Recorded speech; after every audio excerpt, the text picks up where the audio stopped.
मुख्यमंत्री शिवराज सिंह चौहान आज सागर प्रवास पर पहुंचे, जहां उनकी आगवानी हेलीपैड पर जिले के जनप्रतिनिधि सहित प्रशासनिक अधिकारियों ने की।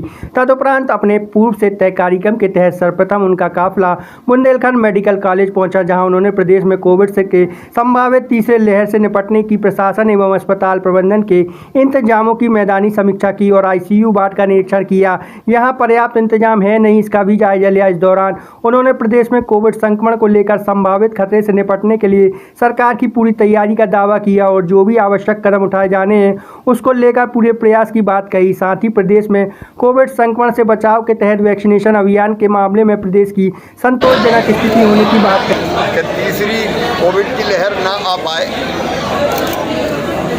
और उसके लिए आवश्यक सारी व्यवस्थाएं, विशेषकर वैक्सीनेशन की, मध्य प्रदेश में 75% से ज़्यादा दूसरा डोज लग चुका है, 94% पहला डोज लग चुका है। तो पहली कोशिश ये है कि कोविड की तीसरी लहर को हम आने से रोकें। उसके लिए सबसे सहयोग की अपील है, मीडिया के माध्यम से, जनता से भी। लेकिन तैयारी हम पूरी कर रहे हैं और इसलिए आज मैंने बुंदेलखंड मेडिकल कॉलेज का अपने साथियों के साथ कोविड से निपटने की जो तैयारी है उनको देखा है। यहाँ इनके पास 88 ICU बेड तैयार है, भगवान ना करे उनकी ज़रूरत पड़े। उनमें वेंटिलेटर, उनमें ऑक्सीजन की लाइनें वो ठीक से काम कर रही हैं। 571 बेड ऑक्सीजन बेड वो भी तैयार हैं,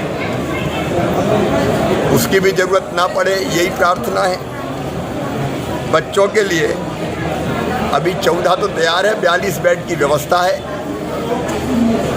72 वेंटिलेटर तैयार है, 130 कंसंट्रेटर इनके पास है, 26 KL क्षमता के ऑक्सीजन के कैप्सूल इनके पास है। पिछली बार जो अधिकतम ज़रूरत पड़ी थी यहाँ 8 KL की पड़ी थी, अब 26 KL की व्यवस्था करके रखी है।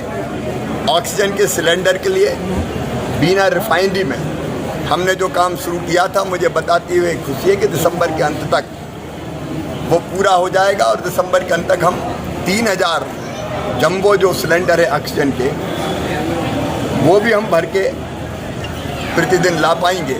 उपरांत वह Lakha Banjara lake rejuvenation development project के कार्य की समीक्षा करने लेक की साइट पहुंचे और यहां जारी कार्यों में और होने वाले कार्य की विस्तार से स्मार्ट सिटी जिला प्रशासन के अधिकारियों से चर्चा कर जानकारी ली और एलिवेटर कॉरिडोर के कार्य की भी जानकारी ली। उन्होंने इस दौरान सागर को प्राचीन और ऐतिहासिक शहर की उपमा देते हुए स्मार्ट सिटी के तहत लगभग 1000 करोड़ रुपए की राशि से इसके आधुनिक स्वरूप देने की बात कही। उन्होंने लाखा बंजारा झील के पुनरुद्धार के तहत जारी कार्य में देरी की बात को स्वीकार। निर्माण एजेंसी को नई डेडलाइन में गुणवत्तापूर्ण कार्य किए जाने के निर्देश भी दिए। CM ने इस दौरान लगातार स्मार्ट सिटी के कार्यों को मीडिया और जनप्रतिनिधि के माध्यम से उठने वाले सवाल संबंधित एजेंसी के अधिकारियों को अपने लहजे में नसीहत देते हुए जारी कार्यों को गुणवत्ता के साथ समय सीमा में पूरा किए जाने के निर्देश दिए। साथ ही आम लोगों को कोई परेशानी न हो, इसके लिहाज से कार्य की रूपरेखा तैयार कर काम किए जाने पर भी जोर दिया। अत्यंत प्राचीन और ऐतिहासिक नगर है और मुझे ये कहते हुए प्रसन्नता है कि इस नगर को सारी आवश्यकताएं पूरी करते हुए आधुनिक स्वरूप देने के लिए लगभग 1000 करोड़ रुपए के काम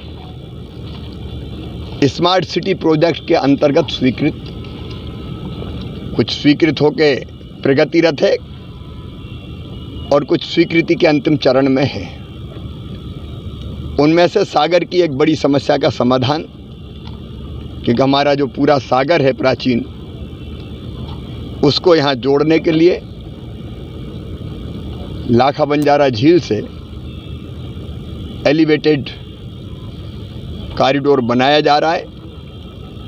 ये संतोष का विषय है कि एलिवेटेड कॉरिडोर का काम समय सीमा के भी पहले चल रहा है। 1.6 किलोमीटर का ये एलिवेटेड कॉरिडोर सागर की जनता को न केवल आने जाने की सुविधा देगा,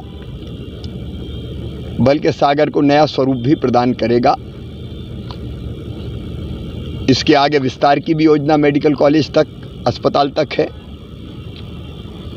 उसके साथ ही लाखा बंजारा झील, ये सागर की पहचान है, गौरव है।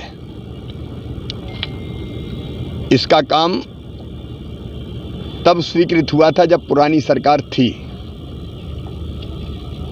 काम में डिले हुआ है। कोविड भी एक कारण है, वो भी मैं मानता हूं, क्योंकि उस समय तो सारी चीज़ें बंद हो गई थी, अस्त व्यस्त सारा काम हमारा हो गया था। उसके काम को भी हमने देखा है, डिले हुआ है, लेकिन नई टाइमलाइन हमने तय की है पूरी, और वो टाइमलाइन सार्वजनिक है, यहाँ लगवाई है। उस निश्चित समय सीमा में गुणवत्ता के साथ इस काम को पूरा करना होगा। ये कमिट एजेंसी और संबंधित जो अफसर देख रहे हैं उनने किया है। उसी समय सीमा में काम करके ये लाखा बंजारा झील, मैं ये कहूँगा कि पुरानी नींव नया निर्माण